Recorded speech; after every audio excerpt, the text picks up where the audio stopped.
Before Yaakov leaves this world, he gathers his children and he tells them what their raison d'etre is. And in one word, transforming this world into a world of goodness and kindness, the world, transform this world into a godly world. And that it is up to them. Let me share with you today a fascinating story. As told by Rabbi Slavatitsky, heard from Rabbi Lau, former chief rabbi of Israel, a Holocaust survivor, one of the youngest ones, as a child.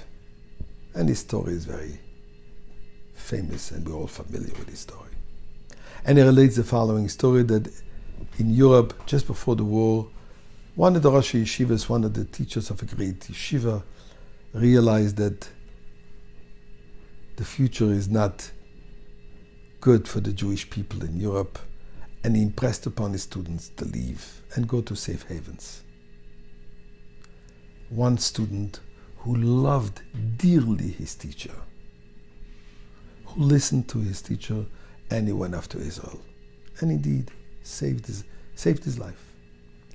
After the Holocaust, he started inquiring what happened to his beloved teacher, to his beloved Rosh Yeshiva, and he found out that he was brutally, viciously murdered, him and his entire family, in front of the eyes of his one and only daughter.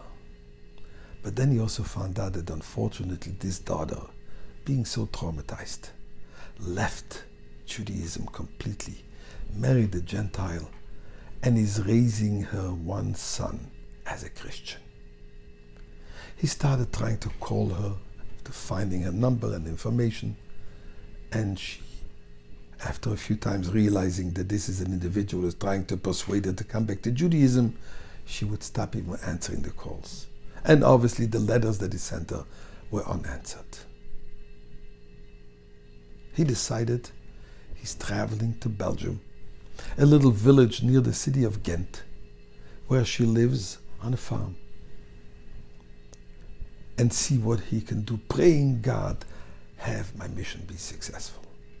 He knocks on the door, and when she realizes that this is this nudnik who is bothering her with Judaism, she really becomes upset and bangs the door closed. He knocks again, and this time she opens the door and really shouts at him, "Leave from here. If you're not going to leave from me, I'm going to call the police on you. You're haunting me." Bangs the door closed. He doesn't give up. And now she's really ready to let him have it. And he says, "Look, lady, I'll be standing here for a long time. It's hot. Would you please give me a glass of water? I'm thirsty." The Yiddish heart, as they say, the Jewish heart still had mercy, brings him a glass of water. And then he says, "Thank you so much. Do you mind if I sit on your steps, or you give me a chair just to rest up a little bit?" And she says, "You know what? Come inside. Drink your water inside, but not one word about Judaism. I don't want you to talk about it. Promise." Comes inside, sits down, and then he asks her, "Would you mind telling me what happened to your father? What happened to your father? What happened to your family?" She broke down, and with tears, she relates how viciously he was beaten, murdered in front of first his wife, and then her mother was murdered, and she was forced to watch all this. And as she's crying, he's sobbing along. After a while, as they both calm down, he looks at her and she says, "I want you to know, the key is in your hand." "What do you mean?" "Nothing." And he gets up, walks toward the door. "Thank you very much for your water. Thank you very much for hospitality. But I want you to know, the key is in your hand." "What are you talking about?" "Let me tell you.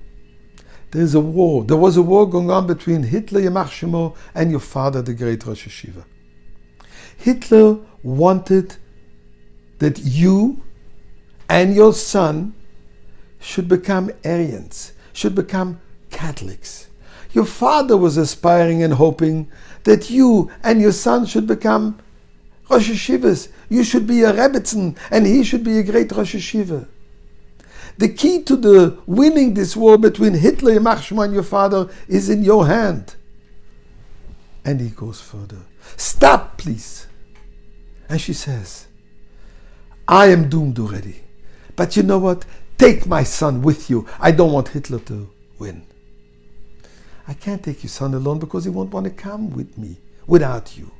Why don't you come with me for a few months? He'll get accustomed to living in Jerusalem with me, and then you'll go back. She agreed. Today, she's a Rebbetzin, and he's one of the great rabbis, Rabbanim in Jerusalem. So friends, the key for Mashiach is in our hand.